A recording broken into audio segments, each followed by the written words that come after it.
Welcome inside the Mountain West Network studios. Jesse Kurtz alongside Mountain West football analyst Ted Sundquist here to break down week 3 of the Mountain West football season inside the Mountain Division. Ted, there's one game, inter-conference game, Air Force traveling to Boise State. Air Force coming off a very tough loss against Utah State, 52-20. Air Force offense out of sync. There's a lot of drop passes that were perfectly thrown from Jaleel Awini, 168 yards rushing. That's not going to cut it if you're Air Force. No, it's not. You know, they've got to find a way on first down to be able to pass that ball and pass it effectively. Air Force was 1 of 6 on first down throwing the football. Scored late on a 37-yard touchdown throw, but otherwise really struggled to put themselves in manageable situations on first down via the air. Teams are going to stack that line. They're going to cheat up on first down versus the run, and when faced with third and long situations, it's difficult for Air Force to consistently convert through the air, so they've got to get into some manageable 3rd and 3s, 3rd and 4s, where they've got the option to run and pass the football. They're a team that's got to stay on schedule. And right now it's a catch-22, to be quite honest with you. Confidence is key in throwing the football. And with the freshman Jaleel Awini at quarterback, I'm not real sure how confident this offensive staff is. Boise State, you better get confident real quick, No because doubt. they bounce back in a big way off of that opening disappointment against Washington, blowing out UT Martin 63-14. What did we learn about the Broncos in a game like that, or did we learn anything at this point? Well, I'll tell you what, they really kind of came in with a little bit of a hangover, to be quite honest with you. The first 2 drives weren't overly impressive. They fumbled it with had a turnover, then it was a 3 and out. Joe Southwick then eventually got into a rhythm, I thought, converted a big 3rd and 11 on the first scoring drive, hit a big play strike to Aaron Burks for a 54-yard score, and then converted an onside kick that led to 3 scores in a little over 10 minutes, and it was a 21-7 lead. Casey barred the door, so to speak. Then with the lead, they put the pressure on Tennessee Martin and forced another turnover and a kickoff return, intercepted a pass for a score. Ultimately, I thought they played Bronco ball. They sustained conversions on drives with short yardage gains, kind of putting the ball around to their playmakers, letting them get what they could, and then hit them with some big strikes. And so in the end, the defense brought their pressure, created some big plays, and it was vintage Boise State. Both teams looking for their 2nd win of the season. Air Force Boise State nationally televised at 6 o'clock on ESPN Friday night. All right, moving on to New Mexico. They're at Pitt this week. The Lobos pick up a big win, overtime win, 42-35 over UTEP. Casey Carrier, as you called last week, needed to step up, and boy did he ever. 297 yards.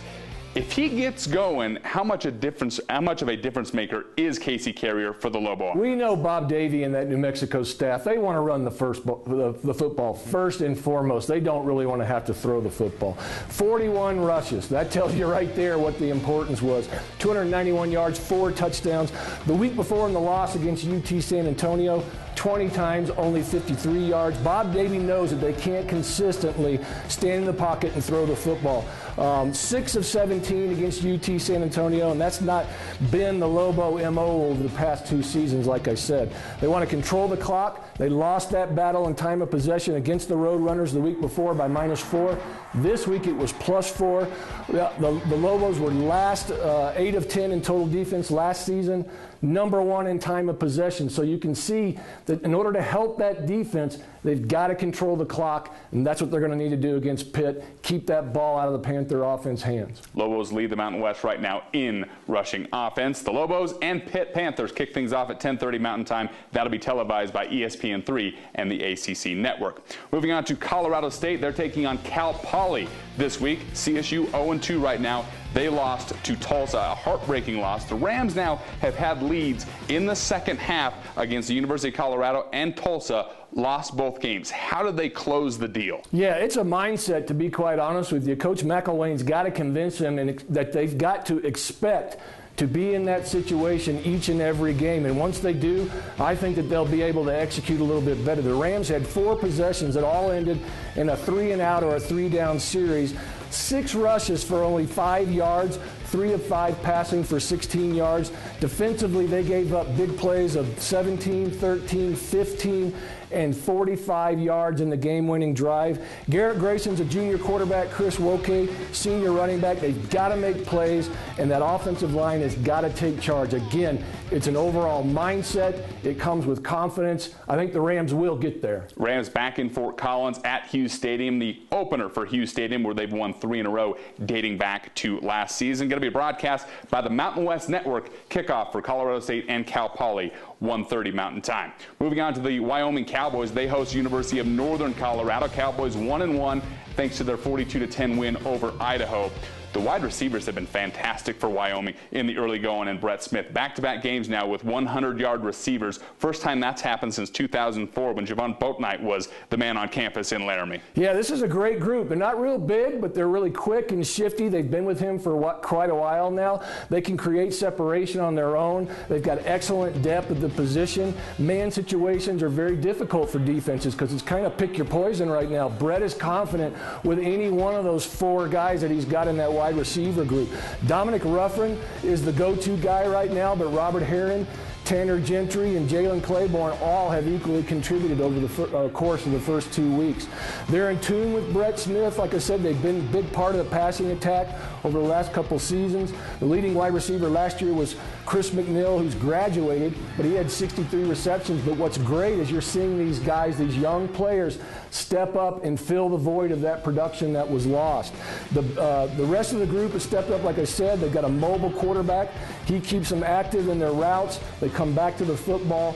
This group just is really comfortable with each other right now, and you're seeing it in that Cowboy offensive play. They can rack up the points. Last time the Bears and the Pokes met on the football field, 1949. The score that day, 103 to nothing in favor of Wyoming. Something tells me it might be a little bit closer than that one coming up on Saturday, 2 o'clock kickoff from War Memorial Stadium in Laramie. Finally, in the Mountain Division, Utah State hosting Weber State. Utah State 1-1 on the season after that 52-20 win over Air Force. Chucky Keaton grabs all the headlines, rightfully so. He had a fantastic game against Air Force. Maybe overlooked sometime is this defense of Utah State, and they were simply spectacular against Air Force, taking them out of their game, holding them to 163 yards rushing. Yeah, no doubt. I mean, 16 first downs total, 270 total yards, and like you said, 162 on the ground. This is a team that averaged well over 375 yards a game last season total and 285 on the ground. Like we've seen all season progresses, Utah was able to stretch them a bit, I thought, in the first week with the pass, and that's been their Achilles heel in the defense over the course of the last couple seasons. Nick Vigil and Jake Dowdy, I thought, were very active as linebackers. They stepped up. Brian Sweet from his safety position versus Air Force. All 3 of those guys are playing extremely well, active, running to the football, making and creating plays. Their aggressiveness held Air Force to 2 of 15 on 3rd down, and that was very, very key, I thought, overall in the outcome of the game.